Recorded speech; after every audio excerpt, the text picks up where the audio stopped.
Subscribe, like and share for everyday news and headlines. Android mobile device ecosystem के भीतर कई क्षेत्रों में अपनी प्रमुख स्थिति का दुरुपयोग करने के लिए गुरुवार को भारतीय प्रतिस्पर्धा आयोग (CCI) द्वारा गूगल पर 1337.76 करोड़ रुपए का जुर्माना लगाया गया था। CCI ने बड़ी इंटरनेट कंपनी को अनुचित व्यावसायिक प्रथाओं का उपयोग बंद करने का आदेश दिया। CCI के अनुसार उसने गूगल को अपने व्यवहार में बदलाव करने की समय सीमा भी दी है। एयरटेल ने धीरे धीरे एयरटेल 5G प्लस को दिल्ली, मुंबई, चेन्नई और अन्य 8 शहरों में लॉन्च किया है। यह पता चला कि नेटवर्क 5G सक्षम उपकरणों के साथ साथ सक्रिय एयरटेल सिम वाले स्मार्टफोन का समर्थन करता है और 30x तेज गति प्रदान करता है। सबसे अच्छी तरह से स्थापित पारिस्थितिकी तंत्र और सबसे अधिक इस्तेमाल की जाने वाली तकनीक दोनों का उपयोग एयरटेल 5G प्लस द्वारा किया जाता है। अप्रैल में 54,380 रुपए प्रति 10 ग्राम के शिखर पर पहुंचने के बाद से सोने की कीमतों में लगभग 4,000 रुपए प्रति ग्राम की गिरावट आई है। India Boolean and jewellers association द्वारा सूचीबद्ध दरों के अनुसार बुधवार को 10 ग्राम 24 कैरेट सोना 50,240 में खरीदा गया। गुरुवार को दिल्ली में सोने का भाव 66 रुपए की गिरावट के साथ 50,516 प्रति 10 ग्राम पर आ गया।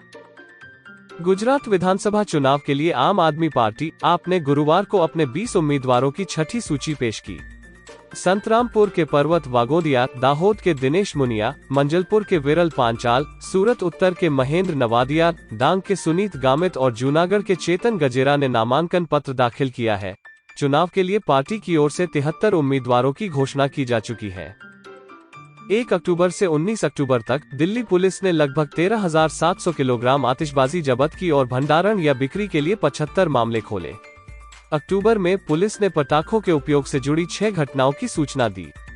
दिल्ली के पर्यावरण मंत्री गोपाल राय ने कहा है कि दिवाली पर आतिशबाजी करने पर 6 महीने की जेल की सजा और 200 रुपए का जुर्माना होगा। फोनपे के सह संस्थापक और स्टोर राहुल चारी ने घोषणा की कि व्यवसाय भारत में डेटा केंद्रों के निर्माण पर $200 मिलियन खर्च कर रहा है।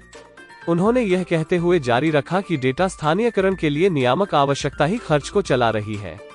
उन्होंने दावा किया कि व्यवसाय ने पहले ही $150 मिलियन का निवेश किया था, लेकिन उन्होंने यह नहीं बताया कि वो शेष $50 मिलियन का निवेश कब करेगा। कैलिफोर्निया में स्थित उड़ने वाली कार निर्माता कंपनी एलेफ एरोनॉटिक्स ने जाने माने वीसी टिम ड्रेपर का ध्यान खींचा है।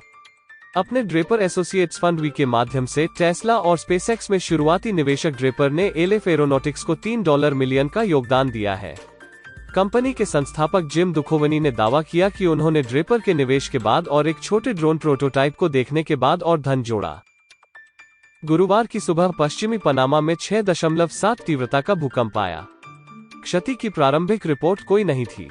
राष्ट्रीय नागरिक सुरक्षा सेवा के अनुसार झटके हरेरा, बोकास डेल टोरो, वेरागुआस और पश्चिमी पनामा में महसूस किए गए।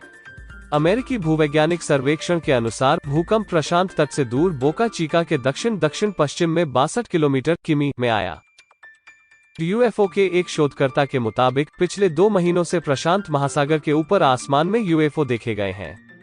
न्यूयॉर्क पोस्ट के अनुसार एक पूर्व FBI एजेंट और यूएफओ गवाह के मेजबान बेन हैंसेन ने मध्य उड़ान में यूएफओ के पायलट मुठभेड़ों के फिल्म और हवाई यातायात नियंत्रण रिकॉर्ड प्राप्त किए। एक संस्करण के अनुसार एक अनुभवी सैन्य पायलट ने कई विमानों को अपने ऊपर उड़ते हुए देखा। वॉशिंगटन पोस्ट के अनुसार दुनिया के सबसे धनी व्यक्ति एलोन मस्क ने संभावित निवेशकों को सूचित किया है कि वो ट्विटर के 7,500 कर्मचारियों में से लगभग 75% को नौकरी से निकालने की योजना बना रहे हैं। स्रोत के अनुसार ट्विटर के वर्तमान प्रबंधन का इरादा कंपनी के 1/4 कर्मचारियों की छंटनी करना और पेरोल लागत में $800 मिलियन की बचत करना है।